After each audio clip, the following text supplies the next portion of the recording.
The girl was relieved to have successfully resolved one crisis, then remembered that her mother-in-law's prescription required a millennium ginseng. She set out for the apothecary to retrieve it. In her past life, it was on this very day that the third prince and her stepsister had taken the ginseng and presented it to the empress, an act that finally brought the previously unfavored prince into the emperor's favor. Meanwhile, a guard reported to the general that the girl had gone to see the third prince again.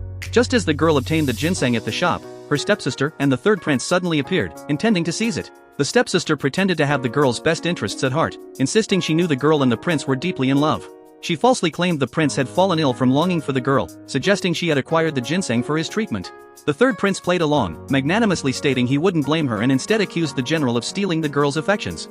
Staring at the third prince's face, which paled in comparison to the general's handsome features, the girl couldn't understand why she had ever been infatuated with him. Just as the prince was confident he could manipulate her, the girl coldly retorted, "Have you lost your mind?